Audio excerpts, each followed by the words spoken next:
Hey, okay, now we're live. Okay, took a minute, technical difficulties. We're live. Hey, Ethan Gouldini, the amazing artist behind Stillfleet, Sometimes Kingdom, and of course working with us on all the projects here at Stillfleet Studio, doing some live drawing, the live stream, just looking at some live art, talking about art, dead, alive, otherwise, zombified. How's it going? Undead, yeah, what have you. We were just talking about that these art, these live draws are not just a celebration of my art, but about art making in general, specifically the making of human art, or I guess monkeys or elephants or really any sentient sapient organism which can pick up a pencil, do the thing. It's not, of course, obviously, if we're doing a live stream with digital stuff, a computer still counts. We are celebrating human-made art in these times, these time of times. Now That's I'm right. just sort of warming up my hand. So like, given that, yeah, celebrating some human art. So Ethan, you're a human, as I understand, still, ostensibly, right? yeah. Still feel human Yes, like. yes, Great. absolutely human. What are you? Do you want to tell us a little about what you're drawing today? What's the idea? Sure. So I was thinking about doing we were just talking about doing something for the Sometimes Kingdom game, which is a fantasy game, a topsy-turvy fantasy set in a world that is in the past, by which the mechanics of the game operate. Pretty much anything before the 21st century is fair game. It is a fantasy world that's self-consciously aware of its secret portal world, which is attached to it, which is the regular world of Earth. And Earth has influenced their development in ways that are both positive and very negative. But it is a decidedly fantasy world that is trying to focus a lot on high fantasy, in a non-monarchist context, I guess. If everybody can do magic, then most likely, you know, labor and the average Joe and Josephina have a lot more agency and power than in typical fantasy works. And so to solve all of their incredibly ridiculous problems caused by magic and the encroach of new technology and schemers and tyrants, et cetera, they rely on a kind of crappy run non-for-profit, called the Questing Network, to handle all of your problems. And as a player of the Sometimes Kingdom, you are a member of the Questing Network, trying to fill out your vocational card and learn new spells and go into the dangerous ecologies and lived environments of Seasons Keep, the world it takes place in, to go do, in quotes, good deeds, whatever those wind up meaning, and get into bizarre, picaresque situations, that become increasingly ontological bizarre, because the default state of a world that has that level of powerful magic is eventually going to be alive. Um, so you wind up having very strange occurrences and scenarios where puppets and maquettes and mannequins and taxidermy and objects of all kinds wind up being alive too, and some of them wind up being quite dangerous encounters. Um, so that's the Sometimes Kingdom. And right now I'm just sort of drawing a couple of shapes and warming my hand up. I feel like every time we talk, I wind up having an increasing amount of like Ooh, cybernetic appendages attached to my arm as I'm trying to heal a tennis elbow, which you can get if you draw too much. And I'm hypergraphic, so I definitely get it. yeah. Sorry to hear that there's the tennis elbow, but thanks for Yeah. plugging ahead anyway. So basically, it sounds like for right now, this is kind of an assemblage of objects that will be part of a scene for the Sometimes Kingdom, but the scene is a little bit TBD. Is that The the scene the is a little gist? TBD. I think for now I'm mostly just sort of doing shape warm up. Um, I'm sort of just experimenting with forms and contrast. One of the, I think, more successful ways of doing drawing, is to sort of like, you think about it with design brain a little bit, um, where you think about contrast of shapes and contrast of colors, um, and then sort of figure out the hierarchy between them. Um, Sometimes it could be a really good prompt just to start something, but it also is just like a good exercise for warming up your hand. And then when it's time to actually do the drawing, think about making sure that like there's an interesting flow through of the idea, its meaning, and sort of what you are kind of, you know, seducing the viewer into focusing on first, second, third, fourth, and fifth in your drawing. So to probe that a little, do you have something in mind in your head, or is it more that you draw some shapes and then the shapes lead you to the aha to connect back to like, well, at some point I'm gonna have to draw this, that, or the other thing? Because for me, for design, I'm thinking product design. Like we have a bunch of stuff to illustrate. At some point, you know, are you picking off that list mentally in your head as you go based on kind of what your hand is exploring with like another part of your brain? Or is it that you've come in with a sort of top-down idea, but it's a little vague and you know, it's just being shaped? You know, when you say design, at what level is the design, right? Yeah, I think for today, I've got more of a top-down idea than I think that we did last time. I've got a specific counter in mind that I'm thinking about. One of the to the point of things coming alive in this almost ludicrously overpowered magical world of Season's Keep. You wind up having the occasional living sentient object, and some of them are quite monstrous. But in trying to, we've had many conversations about this, get away from more bioessentialist ideas, where something is inherently good or evil, which is hilarious thinking about it being associated with something like a living object, which isn't technically a person. You know, one of the sort of jokes that's developed in Season's Keep and in the Sometimes Kingdom, which has made its way into the bestiary section of the book, is that there's monstrous furniture. But it's not so much that they're just, it's not just, oh, furniture, you know, furniture marauding around the countryside is hilarious. But part of the joke is that it is actually deadly serious and it's extremely dangerous. And one of the playable characters that you start off with as a pre-gen is a character named Derek Bannister, who is specifically a furniture hunter. He's a demonsterer who specializes in monstrous furniture, like Belmont, House of Belmont style from Castlevania, except that his lineage has for centuries dedicated itself to stopping monstrous objects. But they're, you know, the thing that makes them especially monstrous is not necessarily just that they're like sentient furniture; it's the fact that they're monarchists. So one of the encounters is a faction of monstrous objects called the Regency, and they are royalist furniture that wants to destroy the existing power structure and replace it with a kingdom of furniture or whoever they want. Right. They don't care who they kill to get there.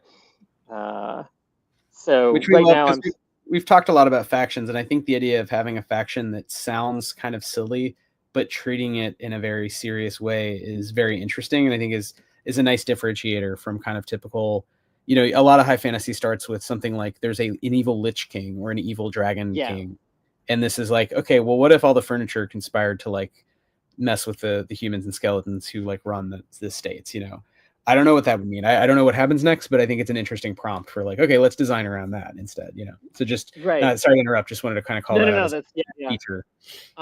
It is sort of fun to sort of take ideas to their, like, well, I wouldn't say exactly logical conclusion, but taking them to a conclusion where you would assume that, you know, in terms of a world, whether it's realistic or not realistic, ultimately, like assuming that, you know, people's psychologies and the way that they react is going to wind up being, you know, the realistic portion of it. So, you know, coming at it as a player, the absurdity of fighting furniture is obvious. And then also then taking it, it's like, well, if this really is a world that like skeletons have the vote and demons and humans for the most part live normally together. It's one of the advantages of sort of setting it in a quote modern setting, even if it is in quote the past. Then taking it to that next logical extreme of like, okay, well, what are they afraid of, or like what gives them pause, or what are they fighting against? And it's, well, you know, if they're trying to keep the peace, then tyranny is one of the things that like is going to be like a constant evil in the world. And I feel like that dovetails nicely with very classic fantasy stuff, because if there's an evil lich king, like ultimately like they are trying to exert control over people. But ultimately, like outside of a big supreme evil that winds up being, you know, that's a political question. So that dovetails really nicely with stuff like, you know, factions. If there is a faction of, say people in furniture that really wants to bring back, the divine right of kings in this world that has fought really hard to stop that, they are going to wind up being this really, dangerous political force, even if they're, a bunch of furniture. So people would take them very seriously, and then the player is sort of caught in between, laughing at the ridiculousness of it, and then, trying to make sure that an Ottoman doesn't murder their favorite character.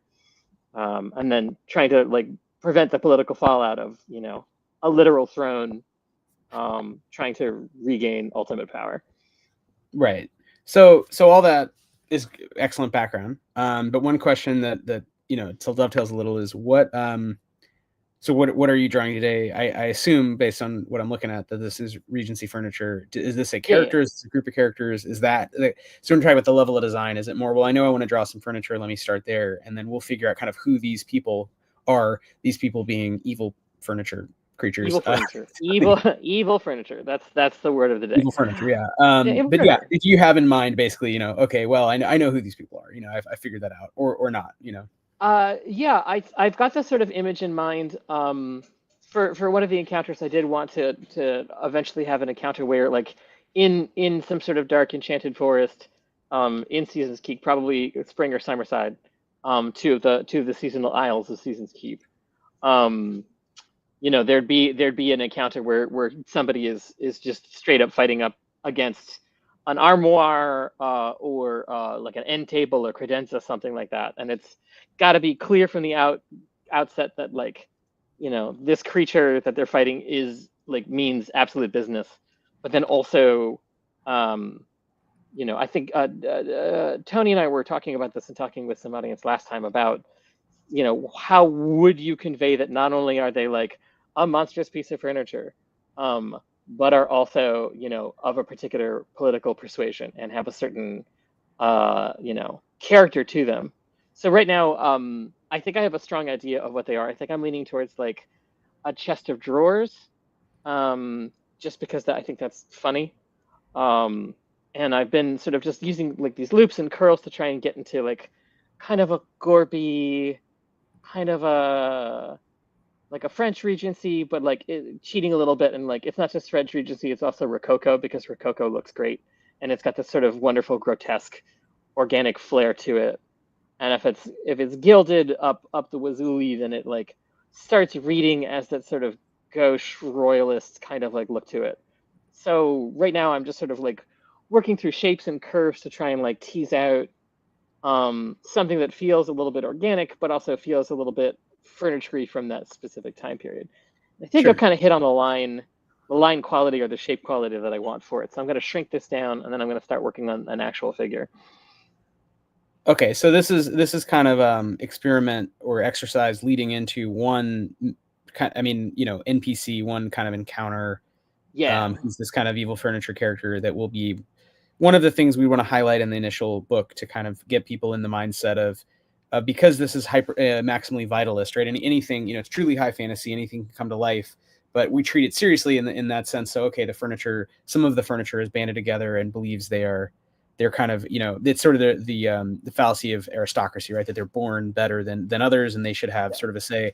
And how that plays out in terms of human skeletons, non-furniture, I don't know, but I love the idea. I think for a faction and for setting up quests, it's a great idea. So yeah, and I think it'll be fun to kind of see, because knowing your process and having the book, for those who haven't seen it, there's a free version you can get online, but basically it's going to be heavily annotated. So there's going to be a lot of marginalia. And I imagine some of that, I mean, maybe this is a question, so I'll phrase it as a question.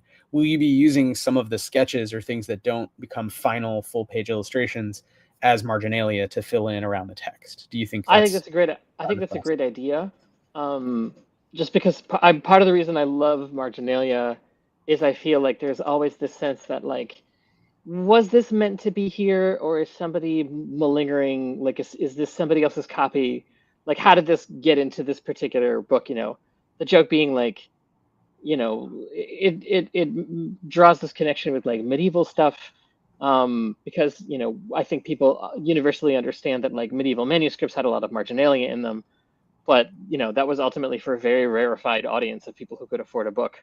I think that we're more familiar with marginalia from our own time in school, where we're just sort of filling in the blank space of homework or a worksheet from school, or we're in a meeting as an adult and we're trying to just sort of like kind of pay attention or just like hold on. So, all that blank space winds up getting filled up with ideas. So is the marginalia part of the book, or did somebody, wind up filling in these like extra things? It is unknown, and ultimately it's just trying to create that sort of like lived in and like marginalia-ish vibe, connecting the past and the present. I would love to include more of the work in progress that's on the cutting room floor as marginalia in the book. I think that's one of the main advantages of starting with that. Like we wound up having like a huge folder of marginalia for the first available edition of the rule book, the early access edition. Right. And I think that like stuff like this, like I am sure that files in this process will, like a bunch of them will wind up being like sectioned off, and it's like you get into this weird process of like choosing from the stuff that you didn't choose initially. That's fun too. Right now I'm just sort of trying to think about like shape forms of something that looks both goofy and really menacing. I don't really want it to have the cartoony element of having like super recognizable like cartoon toon eyes, but it's got to see and it's got to speak. If it's something that is trying to communicate with its forces, and objects have their own language in game. So as a player, if they start speaking like in the object language to other objects, you're going to have to start doing wisdom checks, or maybe you have to find somebody who speaks that language, or try and do checks to figure out what they're saying if they're not speaking in yearly, the sort of more common language in the world. Yeah. Right. So, little similar. That's an interesting question, which is, art basically, when you want to have things in a high fantasy setting. So to put it more broadly, there's kind of speculative design where you have, as Taylor points out, the time-honored tradition of drawing little dudes. So you have kind of characters who are not humans or even humanoid, right? Because humanoids, okay, well, humans evolve differently. There's magic, whatever. That can often run into these things we've all talked about, been critical of on why we roll with bioessentialism and whatnot. But in this case, we're just saying, okay, you know how to draw a human or a smaller human, a larger human, whatever. We're giants, but we're not as sure how to draw furniture that moves on its own and speaks and is intelligent, because to some degree, that's it, or there's a spectrum there. Okay, well, does it have eye stalks? Does it have human eyes? And I think, you could, like, I'm thinking like Pan's Labyrinth all the way to like the Sorcerer's Apprentice scene in Mickey Mouse, where it's like in Fantasia, and yeah, which actually doesn't have, things just happen, right? The furniture moves, but they don't have eyes. They just kind of magically float, move around. So I think it's interesting to think about there's kind of this wide spectrum there. And how do you make those decisions? But one thing I'm hearing you say, which I very much am attentive to, is like, how cartoony is this world? We want to make sure that it's not too cartoony. We want to make sure that it's fun and it makes sense, but it's also appealing to a broad audience. So there's a lot to balance there in terms of visual design. So maybe that's formulated as a question. Where do you kind of stand on? Basically, is this a cartoony world? Is this a definitely not cartoon, very serious world? And how do you communicate that visually, and how much does it matter? Or is it okay if certain illustrations imply one thing and other illustrations, basically could, completely rewrite what's in your head? You could look at them and say, oh, that's quite different, actually. Yeah. I think that in terms of like the tune aspect of something, like, I mean, it is sort of funny because it's like, I feel like for the grit system, like we've seen like this really excellent example of character development, using the cartoon model of creating stuff with Blister Critters. And in terms of like what I want vibe-wise or stylistically from the Sometimes Kingdom, I think ultimately is different. Not to say that there couldn't actually be, if things are coming alive, eventually there's going to be something, there's going to be media monsters or media creatures, and that's equally terrifying, because if you've got cartoons in the real world, then you've got like a nightmare scenario like at the end of Who Framed Roger Rabbit, where it's just like, oh, this does not belong in the world, this is too uncanny. I think that for stuff like a vampire staircase, a marauding ottoman. I'm erring more on the side of illustrative than cartoon. Fortunately, with stuff like this, like living objects is a centuries old obsession across many cultures. Any culture that's done drawing and illustration, there's tons of them in Japan and China and England and America going back to the colonial era, like up to the advantage of like even the modern ghost story. Like there's pianos that devour people. There's beds. There's a specific class of folkloric demon in Japan, which is futons. And I mean, all of this stuff, like for me personally, comes from like I had some hangups about this crap when I was a kid because my imagination was so overacted that like I was, for a brief period of time when I was a young kid, like I was frightened of things that like had a mouth, which the way that human sight works is almost everything. So I saw Pee-wee's Playhouse, which had a deep impact on me, and then I was scared of the futon in our basement for a while. Like, Yeah. like, and then I got to the third grade and that stopped. But it's like I don't think I've ever forgotten that sort of like when you have like a furniture nightmare. You're just like, wow, that's real graphic. That's real silly and really graphic. But like the fear when you're young is real for even the dumbest of nightmares. Well, all And kind fears that are really powerful come from things that actually kind of could happen and are around you, right. whereas the very highfalutin, invisible, I mean, the Lovecraftian, I think, is a more sort of adult realization of the cruelty of the natural universe, the chaos of physics, and the fact that if aliens existed, if you kind of think about it logically for 2 seconds, if aliens showed up here across the Gulf of Stars, which we can't think presently of a technology that would allow us to, other than, modulo Alcubierre drives or whatever. But, basically there's no way to do it. So if someone did it, then wow, they must have, real grasp of something we've missed out on a fundamental level. That's a very we do not have, yeah. Kids can look around and see a spider and say it looks like a fucking alien. I know some of them. Okay, even just growing up in the South, the only thing you really ever had to worry about is black widows. I forget, and brown recluses. But I mean, there's places on Earth with more snakes, more spiders. I guess copperheads. But basically there are things that could kill you if they bit you, and especially you're a kid. And then I think there's kind of those. So it's all sort of analogies, right? And moving from that, there's forms that mimic some of those things, or have some of those elements, or look like they should.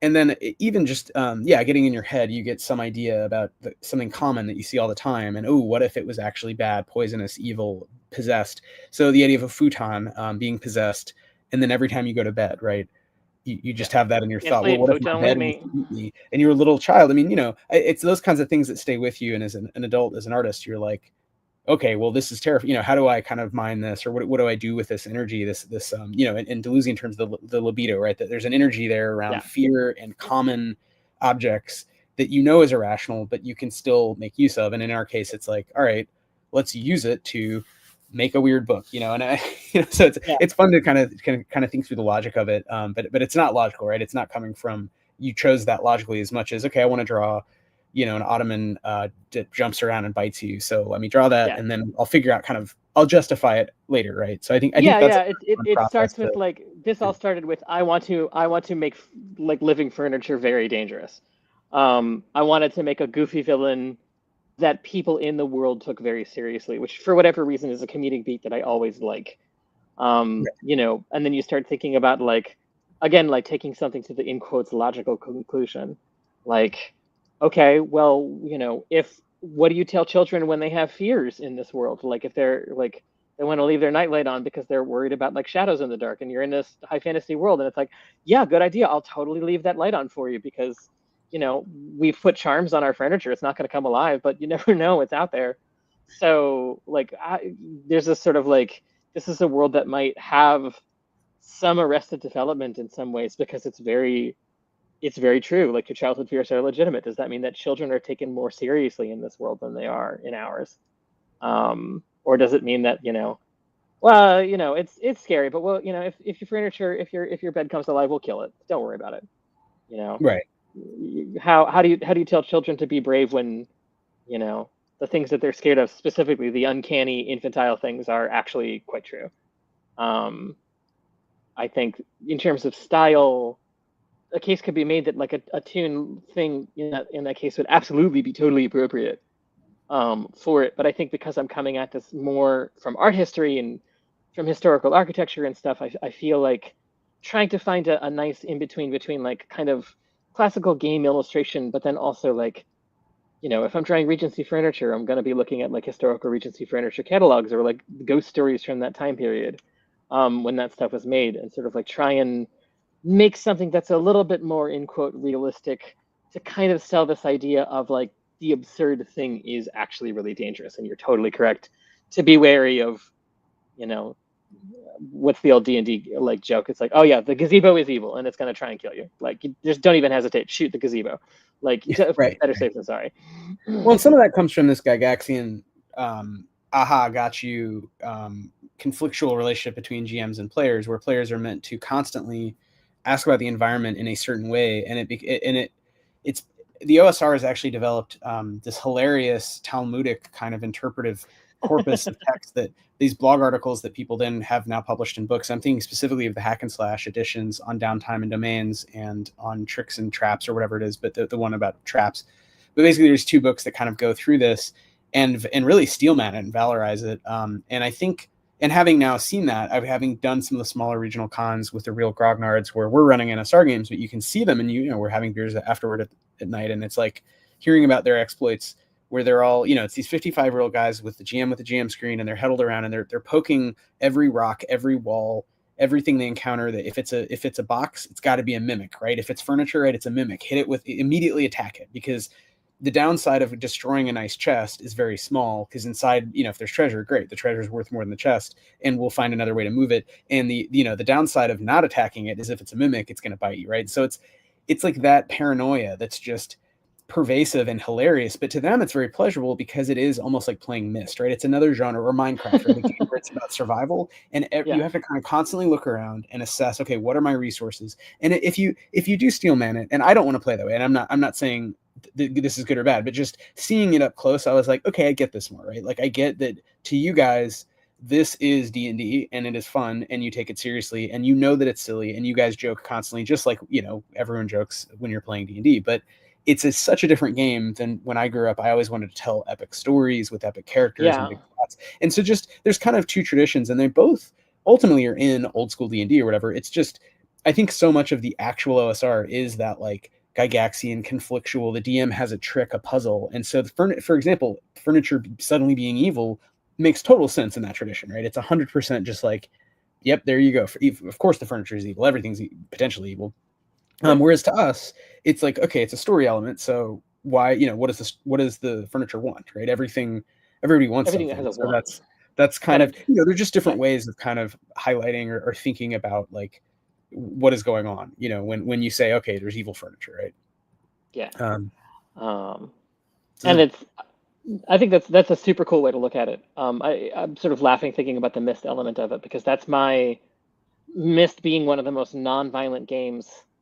Like, that is sort of like, to me, the one period of gaming that I'm nostalgic for, where it was just relentlessly cerebral, oftentimes like poorly made or unfair, but to the like, it is about poking everything and discovering hidden relationships between things, finding solutions to problems. And you know, today, this day and age, like escape rooms and like games like that, like where there's still that tradition of like, this is about solving a puzzle and, you know, getting release, as opposed to like, oh shit, I've discovered all these things and they're gonna moidle me. I better discover even more things to moidle them first. Um, oh but no, don't oh moidle me. no, the moidles is gonna be moidle. It's So actually to come looking back, more grody than royalist at this point. It's cool, but I think I'm gonna fork it and figure out something.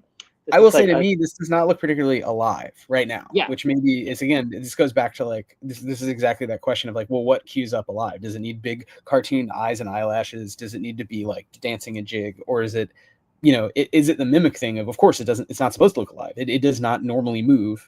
And then if you touch it, it jumps around and bites you or whatever, right? And those, again, not good or bad, but right. These are all. It's, you know, I feel like one of the easiest ways to telegraph it would be, it's like, oh, if there's, I've been thinking about like, oh, there's candles on its shoulder. It's got these things that are operating as epaulets. And so then there's, you know, flames from some of the candles. And then, you know, if the flames wind up being, you know, evil eyes, in some way. And Ah. that's an easy telegraph. Part of me loves that just because it's simpler and it's going to be easier to draw. And part of me is also like, well, how would I incorporate the eyes into, the drawers? And again, this is all just like a side element. I'll draw the front view, and then I'll draw the side view, and then I'll have essentially like a character model to be able to really animate this sucker in a way to try and think about it more like as an active living entity. So if I let's see here, check this guy out. I think I've made the choice now. So that's good. I've got the proportions. I've got this thing, whatever the hell that is. Maybe that. Try this as a variation. And guess if I'm thinking about it. And one of the things, like if I were doing this outside of this live draw, I'd probably take a beat and look up some actual furniture. I think for now, one of the fun challenges is sort of well, what do I remember the most about these forms without even looking at reference? I just sort of want to see what I ideate off the top of my head. And I'm sure then I'll start looking at Rococo ornamentation to be like, aha, he's got to have lion's paws because they all have these weird, and if he's more Leonid, then it's that's going to change how, the placement of the arms and then the stuff that's around it. Yeah. But for now, I'm just sort of just partly because it's a stream and partly because it's a fun exercise, just trying to think about what, what's just sort of off the top of head. Thinking if there's a shadow underneath it, maybe sort of differentiating it. It looks a little bit like a nose in some way. Yeah. And if the drawer is open, then it automatically looks like a mouth in some capacity. Yeah, totally. I think this goes back to, and some of it's that question of, we're talking about cartooniness, and there's a kind of spectrum there, realism and symbolism, where it's all representational, but it's in what way is it representational? Is it flattened, or is it veristic? Does it try to be like real life as much as you can render in 2 dimensions or whatever? And then I think there's other things like this tradition of kind of it's not sympathetic magic, but it's a sort of associative magic. Okay, if it's a magical item and it has a certain flourish, then the flourish informs the way that it works. So, like you said, it has the lion paw feet, then it snarls and roars and bites you like a lion versus a spider or snake. And I think some of the hybridizing or having things not be one-to-one, so it has the lion paws and it slashes like a lion, but it also has a snake tail or something. It feels very anime. I was just reading the #1 RPG in Japan up until more recently is called Sword World, which is basically D&D, but it's very anime influenced. And so there's things like elves all breathe underwater, and it feels like this randomization of, they took all the D&D elements and they took other D&D elements, they made column A and B and just mixed them at random. And so that, which is fun. It's partly pleasurable to I just love skim that. through, just because it's oh, right, okay, I guess that could be that's not, to my knowledge, a tradition of the we people of the forest in Western Europe, but it makes total sense, which is all nonsense, right? Anyway, it's myths and right. It's codification under Tolkien or whomever, and then Gygax is kind of, okay, how do I make that into a game? And then we're all left with okay, do we like or not like those choices made before our time?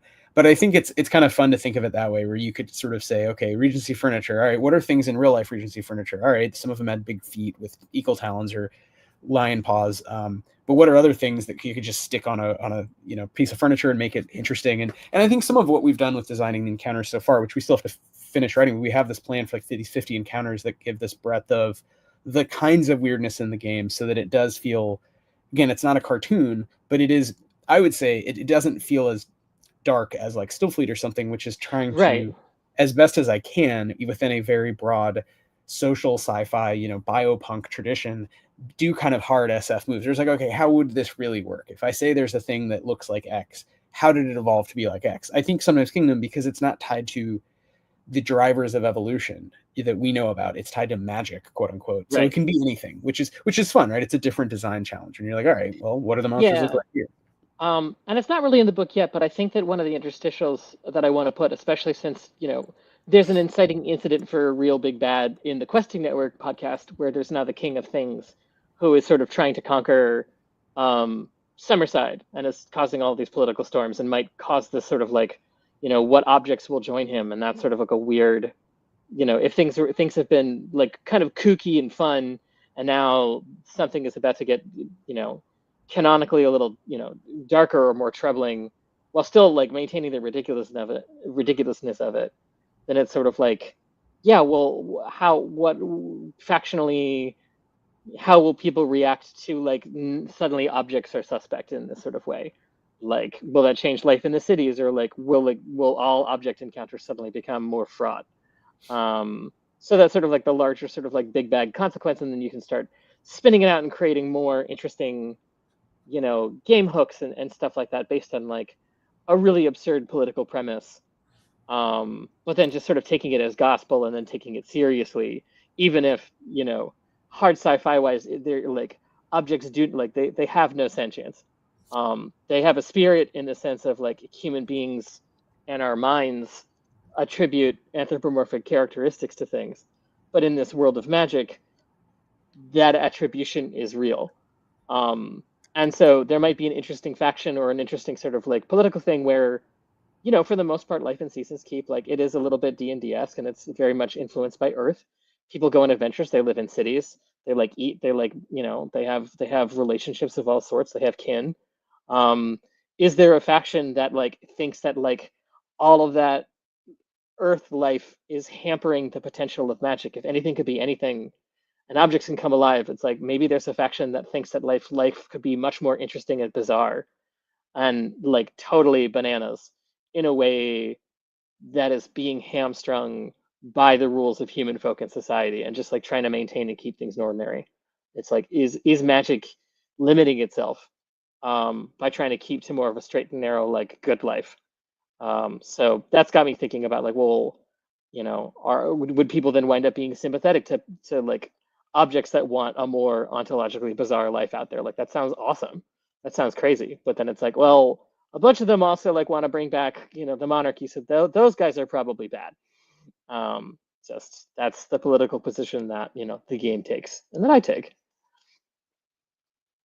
Yeah, and I think, and that's again, it's actually, it is very similar in Stillfleet in that there's a speculative nature to the politics that means that it's not one-to-one, which is a feature, not a flaw, because we have not as yet made games about confronting liberalism and fascism in the real world at 2025, on the timeline. Like Stillfleet is kind of about that, but in the far future, and there's aliens and all kinds of other stuff.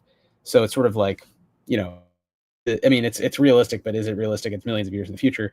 With SK, I mean, again, it's okay, it's realistic, but there's a world with advanced magic, and it's so, what does that mean to treat it realistically or seriously? But the premise is so different that it can't be one-to-one. So I think that's, again, it's meant to be a fun thing so that the games don't feel heavy or annoying. They feel fun because, okay, yeah, you're fighting furniture or you're fighting aliens from Pluto or whatever, and maybe you're not fighting at all, right? But whatever you're doing, the kind of pieces on the great game board of politics are very different, and they force us as designers, right, to constantly think about, okay, well, the what ifs a little differently, as opposed to something different that I would like to do at some point, which is that kind of realism of like, all right, let's make a game about the real world. What does that what does that look like? Right. Which is just And there always is going to be a different and beast. there's an interesting potential tie-in, like the much awaited, much delayed idea of like starting to really integrate the regular world of Earth into play, because one of the character options is you are secretly, or out in the open, like you're from Earth, and for whatever reason you're stuck in the fantasy world, and everybody is unimpressed by you being from Earth. There's no, there's real differences in mechanics and advantages to doing that, but like in general, people are unimpressed by it. But like on the other side of it, if you are doing adventures on Earth, and maybe it's more a magician style thing where like there are slightly different like add-ons to the mechanics that make doing magic more difficult, or you've got to be more hidden because people actually care about that stuff in the world of Earth. At that point, like, well, what's been happening on Earth, like in connection with Seasons Keep? Like, what realistic things, like how has history changed, or what are people doing, like for adventure or for justice or to solve problems on Earth? If it's possible to be from Seasons Keep and do magic on Earth. So there's always that possibility in game too of like the more sober, the more realistic element of the game fittingly is the one that is more in the in quotes real world. So one note, Taylor had said that your work here is reminding her of Merit Oppenheim, the German-Swiss surrealist photographer, Ooh, who I that's was not deep touch. Thank familiar with, you. but just after a quick Google, looks super cool. So I was wondering, Ethan, do you know anything about Merit Oppenheim? I And do. just more broadly, I guess, I'm thinking I Man know Ray. nothing about their Those are kind of. life. I'm sorry. Um, Go ahead. I know nothing about their life. I do know their work. That's thank you, Taylor. That's very kind of you to say. Um, I feel like at any given time, unless I start a brief specifically with an artist in mind, stuff like that is just sort of like a background soup for me. I have a great difficulty at any given moment sort of recalling proper nouns, but I have a large sort of like artist file of inspiration that I keep, and Oppenheim is one of those people. So I feel like if I wanted to push it in that direction, I'd load up some of those photos and uh, start really sort of looking at. And it's always fun to do that, like take an artist that you like and sort of look at them and be like, okay, how are they doing that? What are they? How are they doing? You could do anything from like how are they doing shading to like how are they rendering people, or like how are they dealing with subject matter in a way that's like unique. You can always learn something by pulling out an artist that you admire and sort of reverse engineering some of their stuff a little bit and sort of adding it to that soup pot, where it comes Right. out a little bit. Right. It's a soup. I mean, I agree with the soup metaphor that there's usually not a one-to-one. In some cases, like with like one specific setting that was very much meant to be an homage to a specific book. For Stillfleet, it's like it's all just kind of mixed together, and then very rarely it's like, well, I want this to really index toward, point at a thing, but for the most part, yeah, it's just an homage. It's all of it gets blended and influences choices, but I do think that's interesting sometimes to look back and say, oh yeah, I realize I am in this way. I'm in conversation with or drawing on a specific artist or even just a specific tradition. Again, like surrealist photography is a really different way of looking through the camera and trying to achieve something. You're not trying to. Usually, photography is kind of about a realism, right? And I Yeah, think if someone said drawing furniture, I think even with like high design, you would genuinely think it's about the way I was taught. Design abstractly, it's about utility, it's about functionality, and there's components of beauty and all these other things, but it has to be usable, right? And if it's not usable, it's not good design. Of course, here we're in the realm of it's a made up game and all this, so it's like you're drawing furniture that no one is going to sit on, no one's going to build. I mean, maybe one right. day we'll be able to build the puppet bad guys for Son Kingdom. That'd be cool, Yeah, but so tell me. it's using the skills Um, for something different, is all I'm saying. So it's yeah, interesting to think about how that plays out in practice. I realize now as I'm doing this, I am basically just redesigning the thwomp from Super Mario Brothers 3. That's what I'm doing. That's what this guy. If I were gonna cut a bunch of time out in the future doing this, I would have just looked at some Super Mario Brothers art and started with a thwomp, because that's clearly what I'm going. There's only so many ways you can make a square head sneer, it turns out. That's what I've learned today. Well, it's a medieval, yeah. It's like drawing a medieval cat. If you draw a squiggly small cat with a human face, it's going to look medieval and bad, no matter how good you are. It's gonna Yeah, echo a certain tradition. The thwomp came up the other day in the West Marches Stillfleet game Narm. oh really? We had a thwomp type, creature that it's a kind of creature that is common that people are encountering, that is just kind of bumps into you. It's sort of soft. It's like a headless pangolin was how I described it, but then I realized the more and more I described it, I was like, it's basically a thwomp. It's like if a thwomp without a human face, right? But it was just kind of bumping into you and was kind of annoying, and then eventually Like, becomes dangerous because they're kind of crowding you and you're on a hulk, and it's oh dangerous. yeah, like the oh, what did I call them? The it was in the the winter campaign for the questing network. The glumblins, the glumblin torsos that are not Right. dangerous per se, but will crush you to death because they just like clustering for no reason. And they cluster Um, around. Yeah, you and become then you an attractor die. for some reason. Yeah, I love stuff like that, and I think there's so much. Again, it's a kind of different. It's a more to me David Lynchian, surrealist kind of idea of a villain, as opposed to like a goblin wants to stab you because it's quote unquote evil. It's like first of all, the Regency furniture has like Amanance Gris like plans, and then the thwumpy things are just like bumping into you because they just kind of bump into anything intelligent, anything magical, and they're kind of drawn to you, and they can just end up steering you or crushing you, not out of with any intention or malice or anything. And I think there's ways that feels fantastic and dreamlike, But it's also simple enough you can explain it to players. Players can kind of roll and be like, okay, what's going on here? I got a high reason check. I know the lore, and you can explain it, and it has that fun. I think again, Dungeon Meshi, Delicious in Dungeon captured that so well. The idea of a character who knows about the monster and is like, I know that these monsters always do X, Y, and Z. And it is like, a pleasurable, you creepy lunatic. Yeah, it's fun. So. All right. Well, we're coming up on an hour, so there's a couple people in the chat. I know Taylor, thanks for again hanging with us yet again, and I know you're an amazing artist. And one of these days, maybe we could do, actually, if you'd be down, I'm just throwing this out here, but do a Taylor Ethan convo about different kinds of drawing and media. And I would love that. That sounds really fun. But yeah, any questions, any thoughts in the chat before we're gonna let Ethan go pretty soon? And Ethan, since we're heading toward an apical point here, can you, as we're looking for questions and such, maybe talk to us about where you're going with this? Totes. What my question is, how do we move toward like finishing stuff as artists for books? We have limited time. We need to do tons and tons of illustrations. What does that look like for you? I'm sure everyone has a different process, right? But... Oh yeah. So I think honestly, like this is a thing that I think partly just because I'm hypergraphic and I wind up keeping so many sketchbooks. Like in the past, like making ultimate decisions has been a real sticking point, because for my own art process, side note, this Saturday, for anybody who wants an LIC, there's going to be we're having an open studio day in my building. So if people want to see some of the other weird work in progress that I'm working on, you can come to Queens. And I'll send an invite for that. But for my own artistic process, like making a decision never comes into play. I just sort of keep working until it's like, oh yeah, okay, I can section off a chunk of it and it's done. For illustration, for working on Stillfleet, just because the sheer amount of it and the time of it, I feel like I learned the fine art of making choices.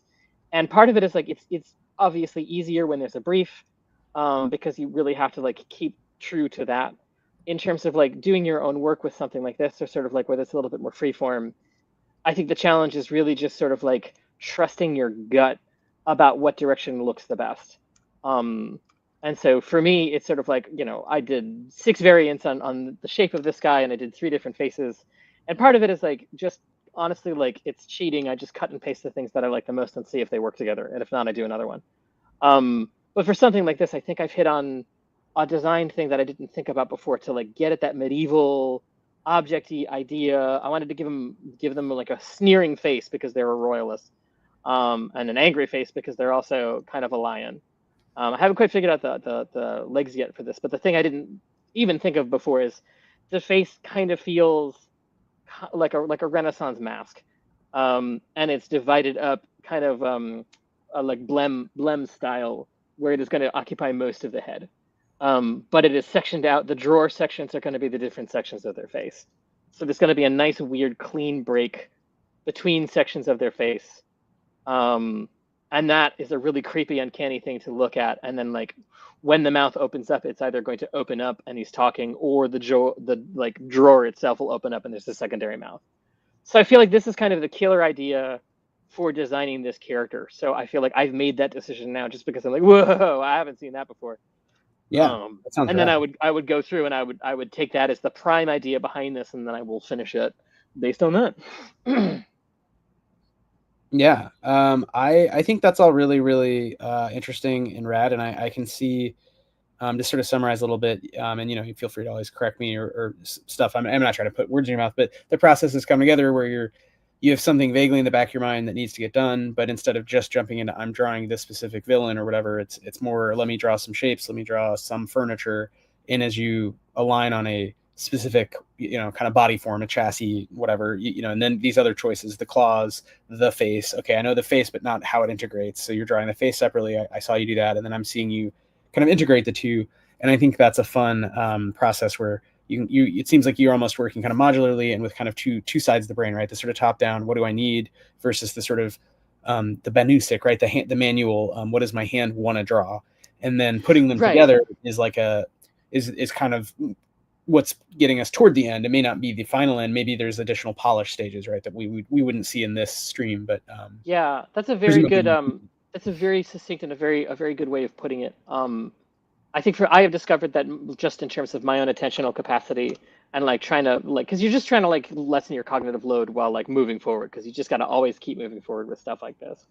I think for me, working modular has wound up being this sort of like really great way of exploring stuff swiftly while making decisions as you go. And I don't think I've ever like done that in front of anybody before. So that's cool to hear that. Yeah. No, it's very cool. Well, thanks again for sharing your work, and thanks to okay. So Taylor says I'd be down to talk about game art, and in Dungeon Meshi style, how does the pangolin thwomp taste? Well, that is something you have to discover in the NARM games. I actually do have answers to that, but it would be a little bit of a spoiler. But those are open free games every other week. There's 3 GMs, and it's a great way to play Stillfleet 2 hours at a time. We're about to start offering 4-hour versions also, so they'll be sort of full-on ventures, and then these 2-hour very short kind of trips back and forth to different hulks within this ultra structure that is literally light years long. So there's tons to explore, tons to run away from, and to try to understand. But the knots, they're called knots colloquially in the game, they do have things inside them, and it seems to be that they're very different knot to knot, and they seem somehow responsive to prodding and poking by void miners. So you'll have to join us to find out about that aspect of the ultra structure NARM. The Sometimes Kingdom is in development. Ethan is going to hopefully kick off some games there. So stay tuned. Join us on the Discord also for scheduling. Taylor, I also owe you some scheduling information about a Sometimes Kingdom game. We're gonna be doing those in May and June. So definitely join us for signups on that stuff. Generate a character, download the free game, and start playing. Yeah. And Taylor, also maybe we'll reach out on the side and schedule a time to do, because we want to get, we're going to have, I think, all the artists in-house come in, and then we've already done obviously a bunch with Michael because of the new quick start that is the sort of cartoon quick start that Michael Cohen, our friend in Vancouver, has been working on. And so it would be great, Taylor, I know you've done some awesome illustration and watercolor, and it'd be cool to just be like, you've played some of our games. What do you think? And what do you draw, and learn about your own artistic practice. So I think it'd be fun to have just an open live stream again. Ethan, please correct me if you don't want to do this. I know we're live, no, but just have rules. people on and kind of talk about art. And it doesn't always have to be us. We can maybe kind of host it. It's our channel, but it's kind of a low bar, right? We could just hang out and watch people draw. So I love that. That's good to me. Awesome. All right, y'all. I'm gonna close the chat, the live stream. But Ethan, thanks a lot. And yeah, please join us on the Discord. Talk to Ethan, talk to me, and send us your drawings of thwomp like evil furniture.